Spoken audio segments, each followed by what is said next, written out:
In this video, I'm going to teach you how to create your own AI assistant using ChatGPT. We're basically going to create our own custom GPT that we train on whatever information we want to provide it. So just so you know, this is a feature that works with ChatGPT Plus, so you need to have a subscription with that if you want to use this feature. If you've got that, let's go take a look.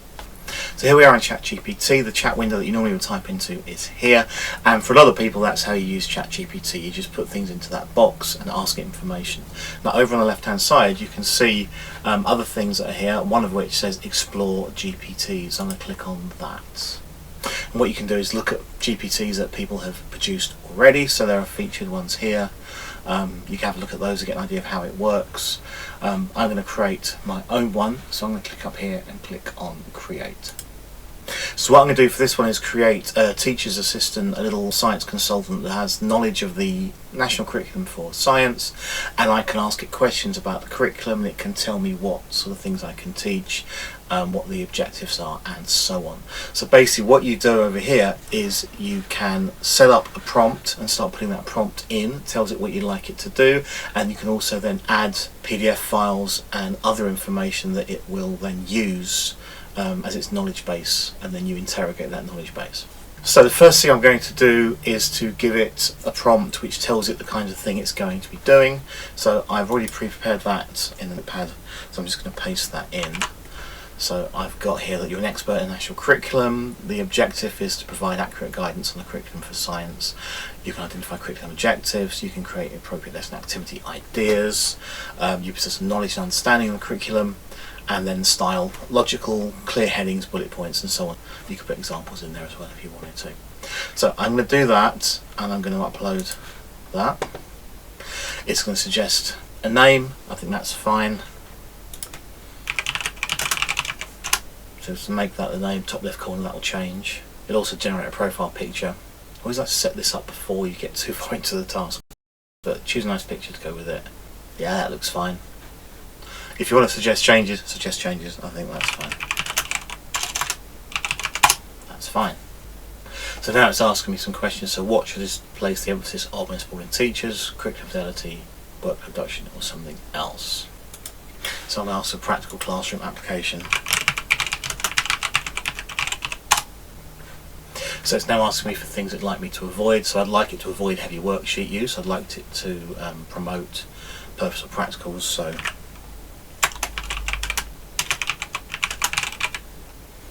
and again, it's asking about the tone, so I think warm and supportive would be good. But also this is ChatGPT, so let's maybe try and tone down the over-enthusiastic nature that I sometimes get on English, so tone it down a bit.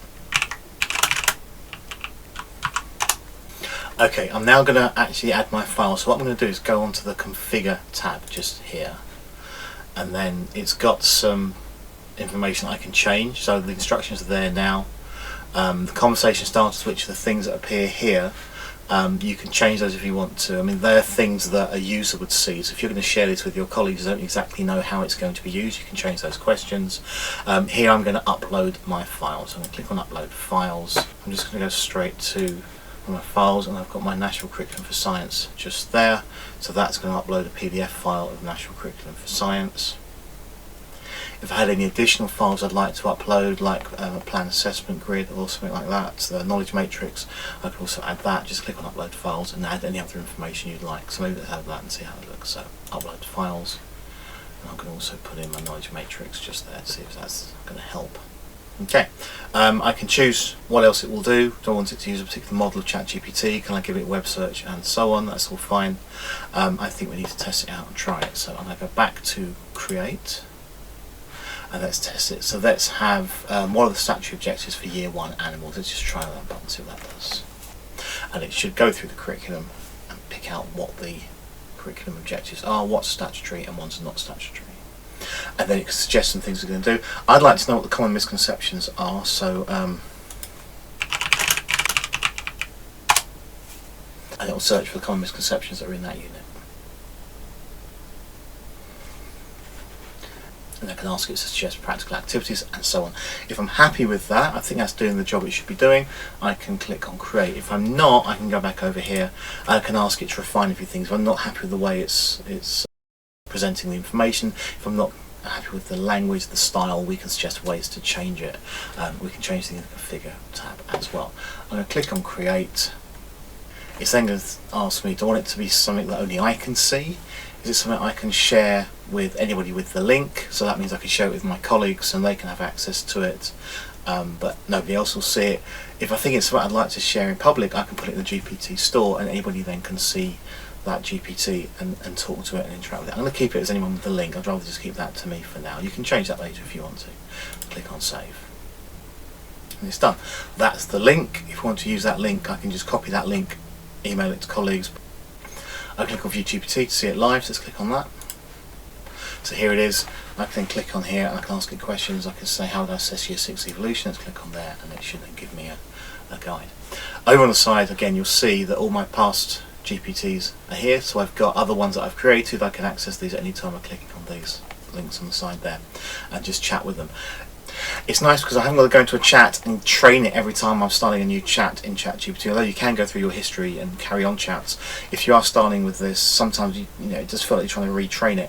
I can set a custom GPT up with all the information I need. I can have mark schemes and rubrics and so on. I could use it for marking particular schemes of work, particular bits of children's work, particular years and so on. You train it how you want, get it to do what you want it to do, and then you just go straight to that custom GPT whenever you want to use it. Now, creating them is a feature of the Plus account, so you will need to subscribe to a Plus account. It's 20 quid for a month. Maybe you sign up for 1 month, set a few GPTs up, and you can always cancel again afterwards. As an alternative, you could also use Google Gemini and what Google Gemini call Gems, which is in the free Google Gemini. I've done a video about that as well. So Google Gems or custom GPTs work in very similar ways. Check my channel for the other videos. Hope you found it useful. I'll be back again soon with some more videos about AI and education. Thank you very much for your time. Cheers. Goodbye.